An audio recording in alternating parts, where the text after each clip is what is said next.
राजा के दरबारियों ने उस आवाज का पीछा करते करते जाकर देखा कि एक लकड़हारा एक मजबूत पेड़ को बहुत जोर जोर से काट रहा था। दरबारी उसके पास पहुँचे और ऊंची आवाज में बोले, तुम्हारा नाम क्या है और तुम इस घने जंगल में क्या कर रहे हो? लेकिन दरबारियों की आवाज लकड़हारे रामू के कानों तक नहीं पहुंच सकी, क्योंकि पेड़ काटने की तेज आवाज इतनी अधिक थी कि उसने दरबारियों की पुकार को दबा दिया। तब कुछ दरबारी आगे बढ़े, रामू के बिल्कुल पास आकर जोर से चिल्लाए, पेड़ काटना तुरंत बंद करो।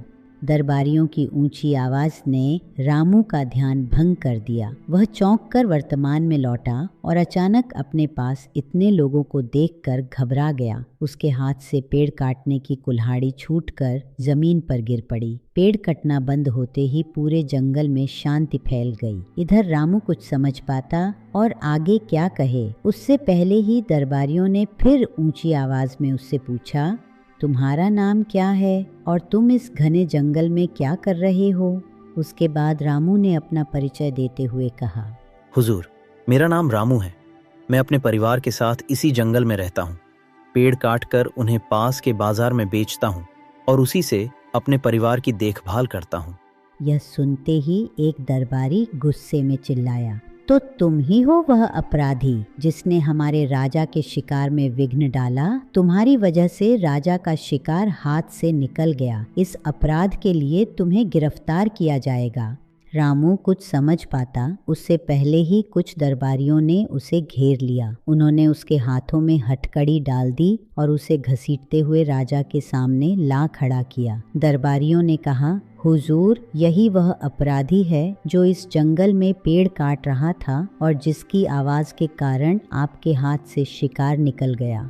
गुस्से में भरे राजा ने लकड़हारे रामू को देखते ही अपना आपा खो दिया। वे जोर से चिल्लाकर बोले, मूर्ख, क्या तुम अपनी इस धृष्टता का अंजाम समझते हो? रामू ने विनम्रता से कहा, महाराज, यदि ऐसा हुआ है तो इसमें मेरा कोई दोष नहीं है। यह सब अनजाने में हो गया, इसमें मेरा कोई अपराध नहीं। लेकिन अहंकारी राजा ने रामू की एक भी बात नहीं सुनी। उन्होंने दरबारियों को आदेश दिया, इसे मृत्यु दंड दिया जाए और इसका सिर काट दिया जाए।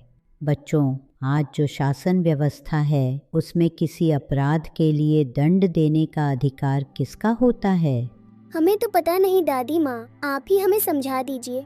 ठीक है, मैं बताती हूँ। आज जिस शासन व्यवस्था में हम रहते हैं उसे लोकतंत्र कहते हैं। इसमें सारी ताकत किसी एक व्यक्ति के पास नहीं होती। हम सब मिलकर कुछ लोगों को चुनते हैं और वही मिलकर देश चलाते हैं। किसी एक व्यक्ति को सजा देने का अधिकार नहीं होता। सजा देने का अधिकार न्याय व्यवस्था के पास होता है, जिसे हम न्यायपालिका कहते हैं। न्यायपालिका सब कुछ साफ साफ और सही तरीके से करती है। धन्यवाद दादी माँ, यह सब जानना हमारे लिए बहुत अच्छा था। अब आगे बताइए, रामू के साथ क्या हुआ? क्या राजा के लोगों ने सच में रामू का सिर काट दिया? बताती हूँ बच्चों, जरा धैर्य रखो। मृत्यु दंड का आदेश सुनते ही लकड़हारा रामू बहुत घबरा गया। वह जोर जोर से रोने लगा, अपने सीने को पीटने लगा और राजा के पैर पकड़कर उनसे क्षमा करने की गुहार लगाने लगा। यह दृश्य देखकर राजा के एक निकट दरबारी के मन में थोड़ी दया जागी। उसने राजा को सुझाव दिया कि लकड़हारे को उसके अपराध के लिए डंडों से कड़ी सजा दी जाए, लेकिन उसे मृत्युदंड से मुक्त कर दिया जाए, क्योंकि उसके परिवार को चलाने वाला वही एकमात्र व्यक्ति था। अपने निकट दरबारी की बात सुनकर राजा के मन में थोड़ी दया जागी, लेकिन उन्होंने अपने अंगरक्षकों को आदेश दिया कि लकड़हारे रामू को डंडों से जोर जोर से पीटा जाए। राजा ने कहा, इस मूर्ख को ऐसी सजा दो कि आने वाले कई दिनों तक इसे यह याद रहे। राजा का यह आदेश सुनते ही उनके कुछ अंगरक्षक रामू पर टूट पड़े और उसे डंडों से जोर जोर से पीटने लगे। रामू दर्द से तड़पने लगा और जोर जोर से चिल्लाने लगा, मुझे मत मारो, बहुत दर्द हो रहा है, मुझे क्षमा कर दो, मुझे छोड़ दो। लेकिन अहंकारी राजा और उसके अंगरक्षकों ने रामू की एक भी बात नहीं सुनी। उन्होंने उसे मार मार कर बुरी तरह घायल कर दिया और जंगल के एक किनारे फेंककर चले गए। उसके बाद क्या हुआ दादी माँ? किसी तरह अपनी जान बचाकर रामू घर पहुंच गया और उसने अपनी पत्नी और बच्चों को अपने साथ बीती सारी बात सुनाई।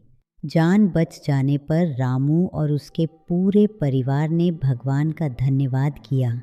बच्चों, बुरा या अच्छा समय आने पर हमें भगवान को याद करना चाहिए। भगवान हर समय हमारे साथ रहते हैं और सुख दुख दोनों समय में हमारा साथ देते हैं। ठीक है दादी माँ, फिर आगे क्या हुआ? आगे क्या हुआ ये जानने के लिए अगला एपिसोड जरूर देखिए। तब तक के लिए हमें इजाजत दीजिए। To get notifications for our upcoming videos, please subscribe to our channel and don't forget to like and share our videos.